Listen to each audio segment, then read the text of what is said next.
Students of class 11, today we will talk about propagation of error. That means whenever we do some mathematical operation between the two observed quantities, what will be the effect on the error brought in the result. Say for example, if we have a result y equal to 1 into a into b, that means it is the product of two observed quantity, then we may write y plus minus delta y is equal to a plus minus delta a within bracket into b plus minus delta b within the bracket, where delta y is the error in the result y and delta a and delta b are the error in the observations a and b.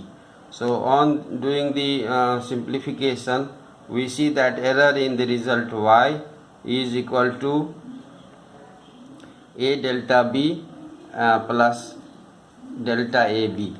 Now if we divide it by y and the value of y, that is AB, on both sides, we get delta y by y is equal to delta b by b plus delta a by a. That means error in the result y is equal to the sum of error in the first observed quantity a, sum of the relative error in the first observed quantity a plus relative error in the another observed quantity b. So the relative error in y is equal to relative error in a plus relative error in b, and this is valid for addition of two observations, and in the same way it becomes valid for the subtraction of the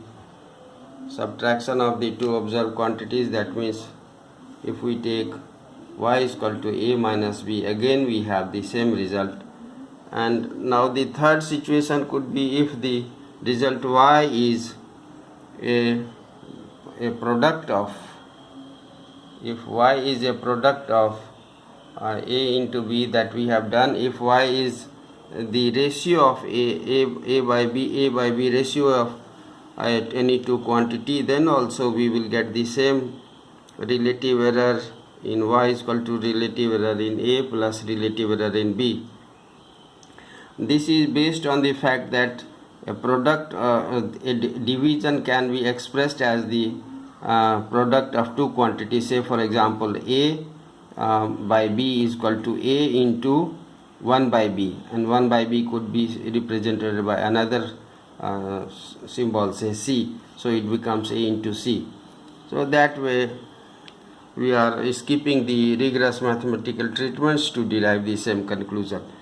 Now if we have a situation where we have result y is equal to a to the power n, then in this case, to understand it very nicely, we take a simplified situation, y is equal to a to the power 2, and that means y is equal to a into a, and for that we have already derived delta y by y is equal to delta a by a plus delta a by a. That becomes twice the delta a by a. So similarly, if we have y is equal to a to the power n, we can straightly write delta y by y is equal to n times delta a by a. So this is all about the propagation of errors. Now students, we will also talk something about the rules, something about the operational facts, that what are these. You see significant figures. What are these significant figures? We have understood there are the rules you have to apply and understand these things. I have given you the rule already. You have to simply do it, solve it through the numerical approaches. So, and also there are rules for arithmetic operations, and I have given you in the WhatsApp, so you go through it minutely and try to understand. Thank you and have a nice day.